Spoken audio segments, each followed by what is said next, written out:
sister has given you new adventures in your life, doing a lot of first things like Megan was talking about with Michaela? Yeah, we've done a lot of things, but mostly like opening each other up and just talking about things, because I wouldn't usually talk about my life with other people, but we both opened each other up, and now like I feel we're both less shy people and we're more confident in ourselves, and we do more things because we're not so self-conscious anymore. Yep, that's a great thing. Do you guys get together on a regular basis like Michaela and Megan? Or like every 2 months we'll spend like 10 hours with each other because our schedules are just so busy, but sometimes we'll see each other a couple times a month. But we just have like no time. We're just so busy, but when we get together we make it a whole day thing. Now, we were talking earlier about some of the things that you've done with your big sister. Do you want to say anything about Marissa, about Kelly and her wedding? Yeah, I was a bridesmaid in her wedding, and we went the night before the wedding, and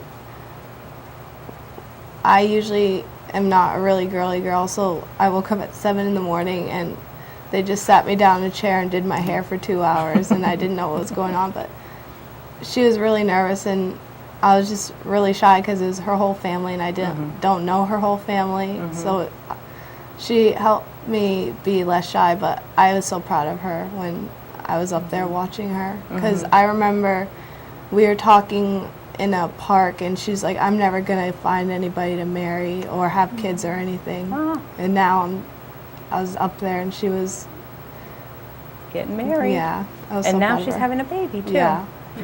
Do you expect to be part of the baby's life, too? Yes, I plan to be a very big part of the baby's life. I helped her pick out, like, we go baby clothes shopping the last couple of outings, and stroller shopping and things like that. That's great. Michaela, how do you feel that having a big sister has either changed your life or benefited you in some way? It's definitely changed my life, because I was also really shy and nervous, and like the first couple outings it was really awkward. Like I don't even think I talked. It was mainly her trying to talk to me to get me to be able to open up and say something, and now it has gotten, like my sister said, like we've known each other for a very long time, and it's just like a way to get away from everything, and like it's not like my friends are her friends. She's kind of like my own little friend, and it's like a relationship it's really hard to explain. That's why this is kind of really weird talking about, because I don't even know how to explain it. Yeah.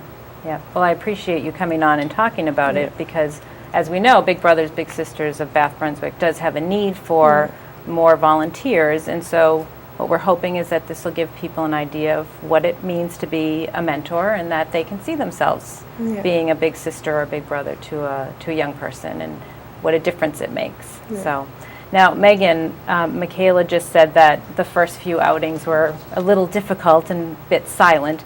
How did that sort of discourage you, or did you call Aurora and say, oh my God, what's going on? It really didn't. Our very first outing was with a lot of other bigs and littles. So that was it was a Red Claws game. And so there was a focus on something other than just the two of us. Right. And I think that really opened the door, when you have something to focus on and you don't feel forced to find the conversation. And, I just let her open up at her own pace. And the more that we got to know each other, the more time we spent together, the more it was like we could just have those conversations and we didn't need another focal point. Right. So. Right. That is one of the wonderful things that my husband and I, we are a big couple, we just started a few months ago, have discovered about Big Brothers Big Sisters, that they do put together these outings for bigs and littles, so you don't feel like you have to just be focused on just your little, and it gives an opportunity to do new things, and most of those events are free, and you get to do some things that you don't normally do, like go to a Red Claws game or to a Sea Dogs game or Yes, something like absolutely. that. I feel very fortunate to be part of a community that is so supportive. And we've had a lot of opportunities. We are going to be going to the Maine State Music Theater in August. Just things that we might not normally be able to do. Yeah. So it's wonderful to have that support. And anytime I have questions, Lindsay and Aurora have always been wonderful and been able to guide us in the right direction. So That's great. What are you going to see at the Maine State Music Theater? we're going to see Cinderella. That's wonderful. That's Very wonderful. excited. Yeah. So do you guys have anything else that you would like to add about being a little sister? About the just how it's changed your life? Or like, how does your mom feel about you guys being little sisters? She obviously signed you up for the program, so I think that she's probably in favor of it. Yes. I think she likes it. She also benefits from it. Because I think she's personally seen changes in us too from this program. So I think she likes that aspect of it. Yep. And your mom was supposed to be here today, but she couldn't make it either. So, Yes. All right. So, one last question. Is there anything that you would like to say to the folks out there about becoming a big sister or having a big sister that would motivate them to get off the couch and call Aurora? Well, I think that, investing in children is the future anywhere you go. Yes. And to be part of that and to be so welcomed into their family by their mom. Wendy says all the time that Michaela and I are two peas in a pod. We are so much alike, and it's, I didn't have a sister growing up, so she really is part of my family. I really feel as though I'm part of theirs. It's a bond that will last a lifetime, and it's rewarding for both of us. So I would encourage anybody to come out and do it. Excellent. Thank you, guys. That was so wonderful that you've come to share your stories with us and with the viewers. And Thank you for having us. you're very welcome. Have a great summer. I hope you guys have much more adventures ahead. Thank you. And good luck with Kelly's baby. Thank you. Yeah. Okay. Thank you for coming. This has been really delightful. I think people are going to.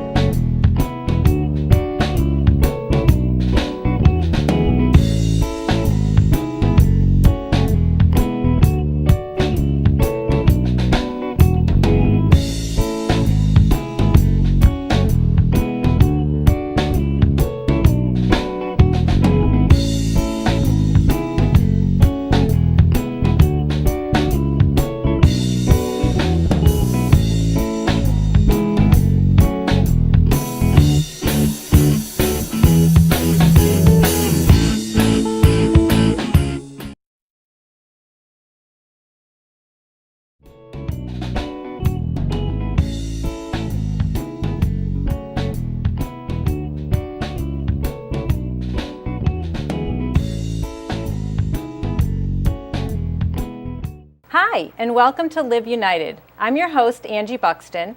Live United is a show dedicated to bringing you stories, news, and resources from the United Way of Mid-Coast Maine. I work at the United Way as the Volunteer Initiative Coordinator, and today we're going to be talking about mentoring. I have with me today Alex Gaith, the CEO of Big Brothers Big Sisters of Mid-Maine, and he's going to share the mentoring work of Big Brothers Big Sisters. Hi, Alex. Hey, Angie. Thanks for having us. Hey, thanks for being here. Now, do you want to get us started and talk about what your agency does and how you impact lives? Absolutely. So Big Brothers Big Sisters is really about helping children succeed in life, helping raise aspirations, increase their confidence, better relationships, better academics, better decisions. And we do this by matching children with screened and trained volunteers and then supporting that relationship. Our agency, Mid-Maine, serves Lincoln County and then expands northward. And it's a very inclusive agency. There's lots of opportunities for people to be involved, from being volunteer mentors to being coordinators in our school-based mentoring to serving in leadership positions to helping us fundraise so that we can achieve the goal and help kids succeed in life.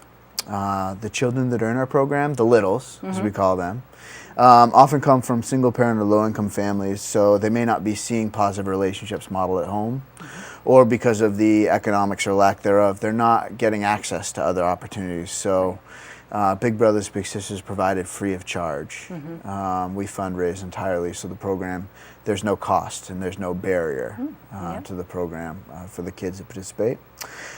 We have mentors anywhere from 14 to 84 years of age. You know, being a mentor is about being consistent and being positive. It's something that everyone can do. You know, you don't have to change your life to change someone else's. And it's about spending time together. Right. Spending weekly time together, doing things that both the big and the little enjoy. And getting to know each other and sharing stories and experiences and learning from each other as they go forward. And so we know that through doing that, kids will be able to succeed inside and outside of the classroom. Our schools win, families win, communities win, and we're able to really create some great stories for kids and help them head down paths that otherwise wouldn't be attainable to them. So I understand you have a pretty comprehensive process to match littles and bigs and have a background screening and stuff. Could you just speak about that a little bit? Yeah, it's very comprehensive and thorough. Our number one concern is child safety. And the safety of all participants for that matter. So every volunteer that applies finds that the process will ensure that they're going to have a safe and rewarding and positive experience. And so in the screening, there are reference checks, there's criminal history check, there's an in-person interview and references and driving record, those types of things which you would expect. What the process also does by having a thorough interview and then an orientation is really allows our professional staff to get to know the big and really understand what it is they're looking for, what are their interests, what is their personality like, and what are they looking to get out of this or give to the relationship so we can really make a great match. So it's both a science and an art from that perspective. The littles in our program are interviewed as well, and we meet them and their parents to find out what their expectations are and you know, why they think their child would really benefit from this program. And so by having a professional trained staff who have degrees and have gone through continuing education, we're really able to do this at a high level and have a large percentage, some 90 some odd percent of our matches stay together and meet their expectations of being matched for 12 months. So do you have longer relationships than just 1 year? Do you have sure do. A history of that? Yeah, we sure do. Our agency exceeds the national average in terms of 12-month retention rate, the number of matches that go out that long. And in fact, at the current moment, all the matches we made within the last 12 months are still open and going strong, which is really important because once you've made it through the first 12 months, you've had a chance for your experience and your relationship really to go through some growth stages and those learning experiences. So you really know what to expect.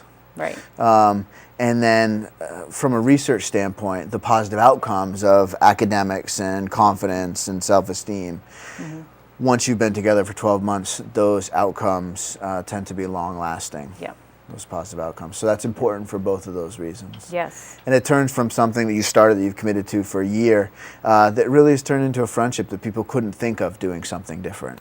You know, there's no question that you're going to continue on. So I understand that Big Brothers Big Sisters of Mid-Maine has some openings for volunteers. You can always use some more folks. Do you want to talk about some of the opportunities that people might think of themselves doing? Absolutely. There's a spot for everybody.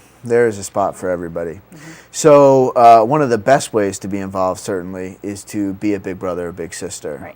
It's very simple. It's anywhere between 2 and 5 hours a week in community-based mentoring, and it's on your own schedule, so it's flexible.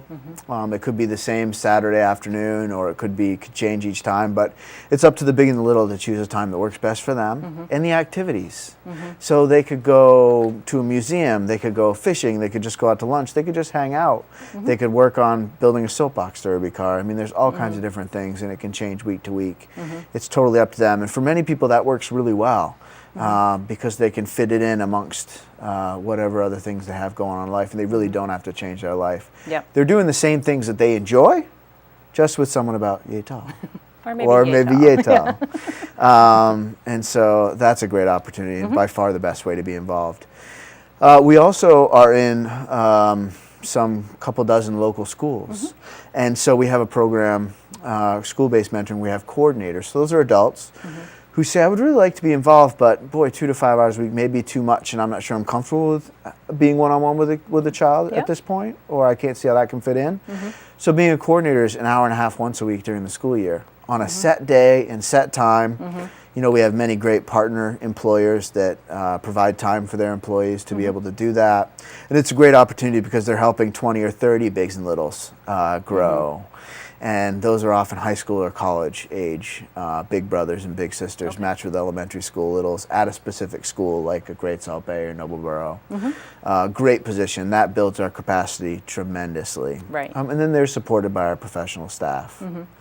Those are, from a time standpoint, those are the volunteer activities. There are other opportunities for people to be involved at a leadership level on our committees, to be involved in fundraisers. You know, someone could say, I like Big Brothers Big Sisters, I don't have time right now, and they could simply write a check. So there's all the way from writing a check to being involved a couple hours a week. Right, right. And helping us achieve our goals. Yep. So you just said that high school students and college students tend to be the volunteers that do the school-based mentoring, but other adults can be doing school-based mentoring also? Generally, the adults in that are the coordinators. Just the coordinators. Okay. Just wanted to make sure that everybody got that.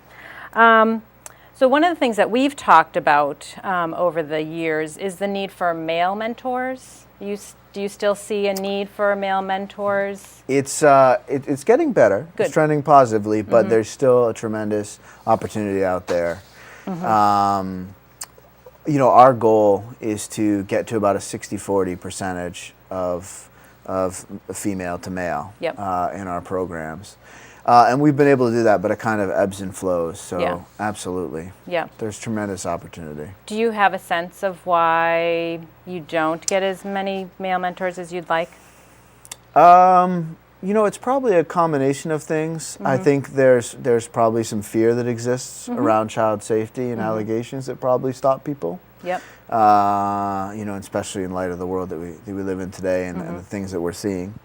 I think it's also a result of just general stereotypes that maybe are changing but haven't quite caught up in our perception of the world around that, you know, who's really good at relationships and